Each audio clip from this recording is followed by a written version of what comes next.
Welcome back, guys, to Wise Up TV, where we're breaking down the Jillaroos versus the Kiwi Ferns.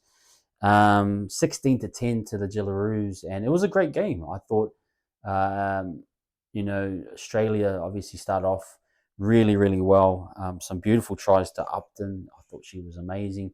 And then the Kiwi Ferns kind of found their feet, scoring a try in the first half and in the second half, but not enough to get them over the line. And probably they'll look back on that performance and think, "Oh, we missed a few opportunities."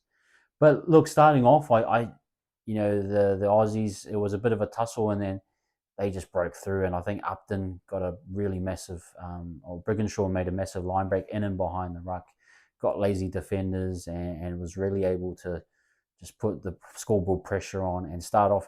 And I thought, um, you know, I thought it felt like they were gonna roll on, but to the credit of the Kiwi Ferns, they found a way to kind of stem the tide there. And Anessa Biddle actually got a try, which I thought was really beautiful. Racine McGregor, she had some beautiful kicks, nicely weighted kicks in different types. And I think it's actually an area where if I'm the Kiwi Ferns, I want to probably work harder to get Racine and better ball.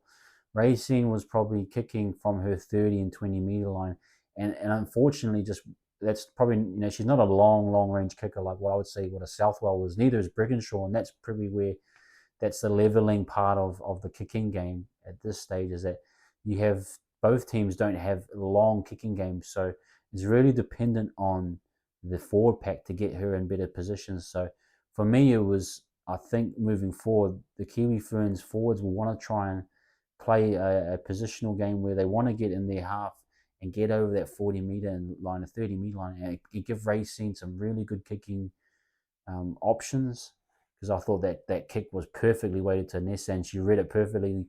The winger jammed in, they all came up, and it was perfectly weighted, and Nessa did an amazing job over the top. So that's one area I think the Kiwi Ferns could probably look at and say they want to do a bit better.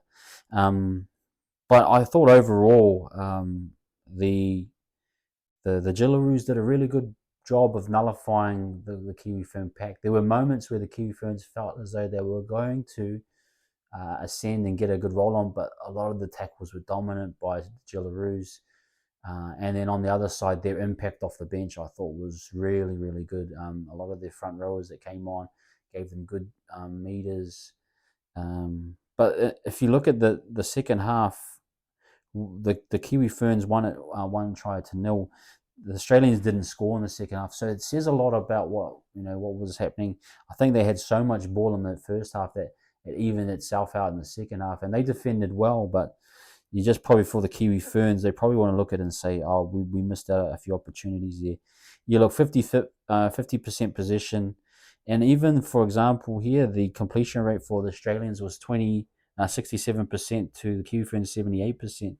That probably won't happen again. I imagine the Jillaroos will complete higher. So there was definitely a missed opportunity there for the Kiwi Ferns. But you probably want to say both teams not the best, but the Kiwi Ferns slightly better in that part. And then the meters was just 1,643 meters for the Jillaroos to 1,300. But it actually evened itself out. And I think what happened was getting Melia Hufanga involved. Melia was massive. I think she averaged nearly 180 meters. And when she got the ball, the try she scored early in the second half with it underneath. And I thought Nathan Wong coming on was a really good strategy by Ricky Henry. She came on and swapped out with Quinlan, I think, and Quinlan went to the bench. And then she swapped with Nathan Wong, and Nathan Wong just started to open up that left side a bit more. I thought her and Melee were starting to get on the same page, and there was a lot more half breaks, a lot of kind of line breaks. And I thought Nathan Wong was coming along really well. And I think that halves pairing of Nathan Wong and McGregor is probably the halves pairing of the future if you probably look closely at it. But I thought they did really well. And look, for the kicking meters, Racing 530 to their 355. Now, they probably didn't need to kick as much as what we needed to, but for Racine, I thought it just needs a bit more space. I loved our forward pack. I loved our hooker. She put her body on the line. Brooke Anderson, I thought, was great. Maya Hill Moana, probably not the greatest start, but when she came on in her second stint, you could tell she started to lift a bit more. Otessa Pule, I thought was good. Laishan Albert Jones was good as well, and Georgia Hale. I like to see Georgia get a little bit more involved in the attack. She's so sharp, and I know she'll come right, but I think they'll kind of fine tune things next week against Tonga, and hopefully this week, sorry, against Tonga, and hopefully they'll correct themselves. But those forward packs, the forwards that came in, Nevada George and Jasmine Fogavini came on. Amelia Pasicala, I thought they were all really, really good. Like, they all played a really good role. You felt that it picked up the team in the second half. And likewise, I thought Caitlin Johnston, especially for the Jillaroos, was awesome.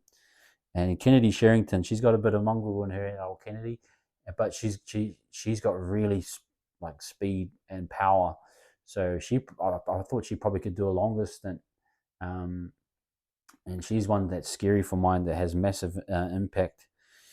Samai Matalfa, I thought probably had a quiet game, not her best game.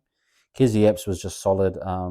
Jessica Alliston, I thought was all right. Shannon Mato for me. I love Shannon at Gold Coast, and I thought Shannon was just really strong in the tackle and defence. She really set the tone. Probably a little bit long in the tackle sometimes, but that's what props got to do. They've got to try and control that ruck. Keely Davis, Brooke Anderson and Keely Davis, I thought the service was okay. I thought Brooke's service got better over time. Keely was nice and sharp with her passing. But for me, the backline of Surgis, Kelly, those centres are great. I thought they could probably a little bit underdone, not enough early ball for them. But Jamie Chapman was decent, and Julia Robinson. They're just and they're quite a tall, long kind of back five, so they got a lot of length on them. But Upton, for me, on debut, just threatening. There was a few plays where they tried a few inside the ball plays, stretching the ruck, and she was just there. Probably a couple of tries they could have got. They didn't really finish them off properly. Got to give credit to Uppy Nichols, man. She was, for me, the underrated star of the team. The way she ran and tackled, she hit hard. She was everywhere. She is a great fullback. Shanice Parker, I thought, was awesome as well for the Kiwi Ferns. I think she'll grow into her role a bit more.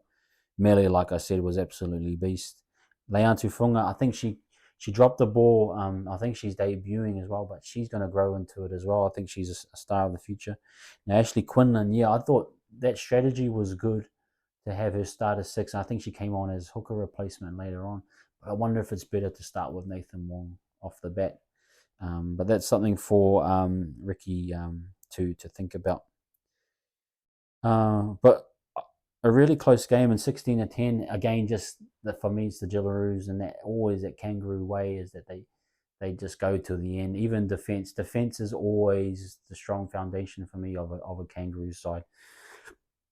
Is that and then Australian team, they're built on defense and being able to stop points. And I think for us, there was one play where I think the bunker got it wrong. The ball was definitely off the Jillaroo winger. We should have got a repeat set there. There was a set we were about to set up, and Racine dropped the ball, just cold. And so there was moments like that were just, it was our own fault that we got ourselves in that situation. But I'm thinking in 2 weeks' time, when we go back to Melbourne, I think the girls will be a lot better for it. But at the same time, you'd have to say Jillaroos, I don't think really fully reached their peak in attack. So I'm interested to see how much further they can go. But for the Kiwi Ferns, it's trying to figure out those combos even more against Tonga coming up this Saturday and going from there. But love the game, love the quality of you can really tell the quality of NRLW coming through. For all the girls were very, very good. They hit hard. It was a hard, grinded out type game. Both teams played really well and in good spirit. I thought the referee was good too, just barring that one call. But apart from that, well-deserved Jillaroos, and looking forward to the next test in Melbourne, I think 2 weeks' time. So, guys, that wraps up the review of the Jillaroos versus Kiwi Ferns and the first test. And, guys, give me a like, share, and subscribe. I appreciate your support of this content. Catch you later. Peace.